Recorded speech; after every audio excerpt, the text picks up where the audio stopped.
Hi, this is Scott Garibay, and today we're going to talk about Dungeons & Dragons, and we're going to talk about the load-bearing walls of a setting. So Dungeons & Dragons has a load-bearing walls, things that if you take them out, the structure falls apart, right? I'm not going to talk about those in this video. What I'm going to talk about is the load-bearing walls of a setting. So Dungeons & Dragons is incredibly blessed, and it's farther ahead than any other tabletop role-playing game in the world at a level that it's not a little bit ahead, it's a lot ahead, right?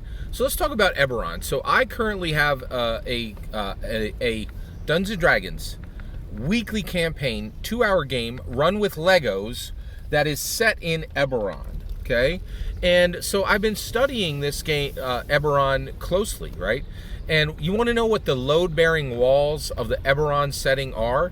They are the houses. They are House Thrashk. They are House Denieth. It is House Orient, right? And this is the load-bearing walls of the entire setting of Eberron. This is what, if you take these houses out, this no longer functions. This no longer really functions as a setting, right? So first of all, the houses have a structure. Every single house has a purpose. It has a dragon. All of the houses have dragon marks, and the species in those houses have these powerful dragon marks, and each house has a purpose, right? The house of making, the house of finding, the house of assassination, the house of espionage, right? Each of the houses has a purpose.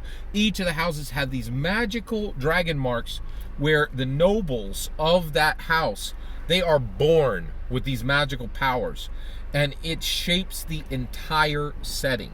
And the houses are incredibly important, and it is distinct in the entire structure, right?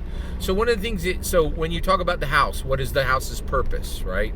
What is the house's power, and what is the house's location?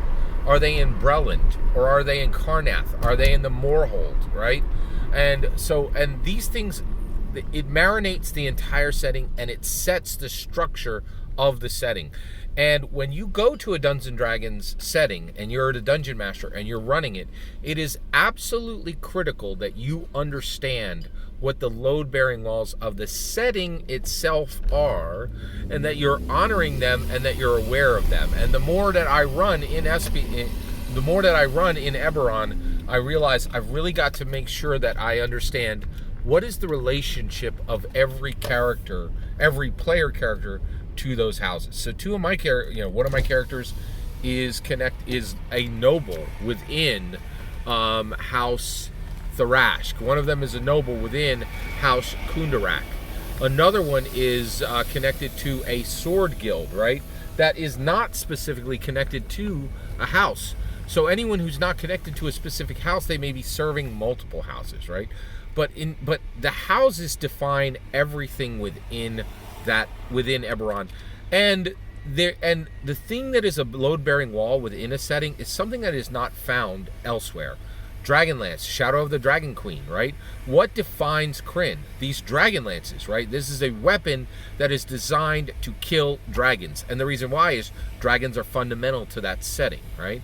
So the reality is, it's incredibly important as you go forward as a dungeon master, you need to understand what the load-bearing walls of the setting are, right? So dive into the book, right? Make sure you understand all of it, but there's going to be so much that it's going to be hard to grasp and hard to manage all of it. And so one of the things you need to do is you can boil these settings down by take it all in, right? Understand all the setting, but then say to yourself, what is the load-bearing wall of this setting? And then once you know it, make sure that you understand the relationship of every single player character to that load-bearing wall. And that is going to give you definition for a good campaign. Definition for a campaign that's meaningful, where people feel like they have a purpose within that world, and they know what they stand against and what they stand for, right? And while, this world is full of shades of gray, your Dungeons & Dragons should be black and white, right? You want decisions to be clear, you want purpose to be clear, you want goals to be clear, and that is defined by the load-bearing walls. Every single word of that is my humble opinion. What's important is when I get to hear your humble opinion, when you get in the comments and send your traffic. Please consider liking and subscribing, and have a wonderful millennium.